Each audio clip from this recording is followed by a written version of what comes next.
The Boston bombing was a horrific tragedy, and whoever was behind this event deserves to be brought to justice.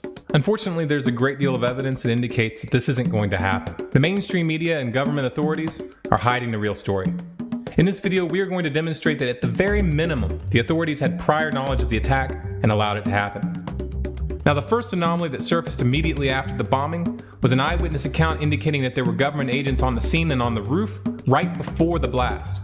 This eyewitness account can be confirmed by looking at photographic evidence before and after the event. There are pictures clearly showing someone on the roof and several men wearing identical pants, boots, and shirts and listening to communications through devices in their ears. These men were positioned right next to the blast zone, then later moved across the street just before the bomb went off. These same men were then seen communicating with authorities after the explosion.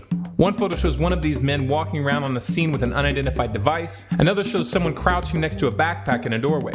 This photographic evidence opens up another can of worms because these uniforms match the dress code of a private security company called Kraft International. And in one of the photos, a logo can be seen on one of their hats that seems to match the Kraft International logo. Neither the mainstream media nor government officials have made any mention of the contractors. And when government officials were confronted, they refused to answer the question.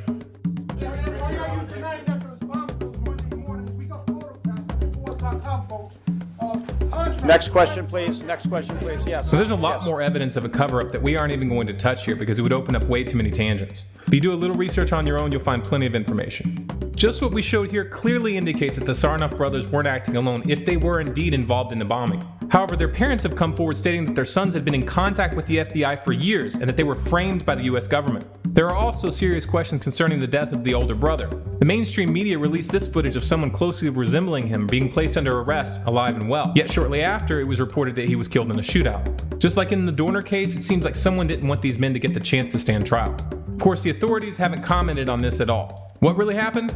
Well, we won't know unless there's a real investigation, which at this point seemed highly unlikely. Whoa. Are you trying to say that the government was involved in a plot to kill and injure its own citizens? That's crazy talk. Really, you think so? Funny, Ted Gunderson, a former FBI chief, has a different point of view. Look at the terrorist acts that have occurred. The CIA behind most, if not all of them. We had the Marine barracks. We had our embassy in Kenya. We had Pan Am 103. We had the USS Cole. We had Oklahoma City. We had the World Trade Center in 1993. So if this event was engineered by the government or intentionally allowed to happen, what's the motive? Well, let's look at how the government responded. Just 2 days after the attack, Senator Lautenberg announced he was going to reintroduce legislation requiring background checks for the sale of gunpowder.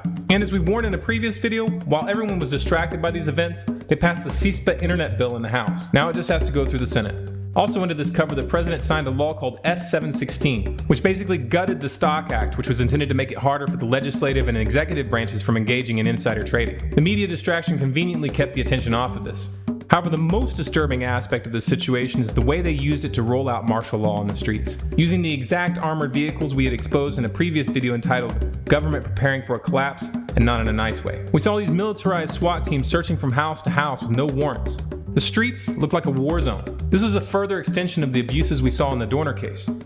What they are doing right now is conditioning the American people for police state justice, where suspects are hunted down by paramilitary forces which break down people's doors at will, and where suspects are mysteriously killed without getting a chance to stand trial. This is what the NDAA looks like, people. They didn't make these laws for nothing, and what we're seeing is just the beginning. Make no mistake, the people who are really behind this event aren't going to stop. There's more to come, and the violations of your rights are going to become more and more blatant. The powers that be are building up to something big. I don't pretend to know what that event is, and I don't pretend to know when it's going to happen. But I will say this, if we allow them to get away with this now, eventually these scenes that we saw in Watertown are going to be directed at political dissidents. All of the signs that your government is preparing for a full police state crackdown are right in front of your eyes. We've shown in previous videos how the government is buying up billions of rounds of hollow point ammunition, setting up plans and training employees for military detention camps for US citizens, and buying up thousands of military-grade armored vehicles like we saw being deployed in Watertown. I understand that this is extreme, and that some of you may be hesitant to share this information with others. But if you see what's at stake here, then you have the responsibility to do everything in your power to wake people up. The embarrassment you may feel when someone calls you a conspiracy theorist or something along those lines is nothing compared to the consequences of allowing these criminals to proceed unhindered. Please make a commitment to reach out to as many people as you can, especially the police, the military, and the DHS. There are good men and women in these organizations. We've got to get their attention. We've got to help them realize where this is going. If we fail, in the not too distant future, you're gonna wake up and realize that you're living in a full-out military dictatorship. And when that day comes, it's going to be too late. If you'd like more content like this, please subscribe to this channel, Stormclouds Gathering on YouTube. For updates and bonus content, follow us on Facebook at facebook.com/StormcloudsGathering, on Twitter at Collapse Updates, and our website, stormcloudsgathering.com.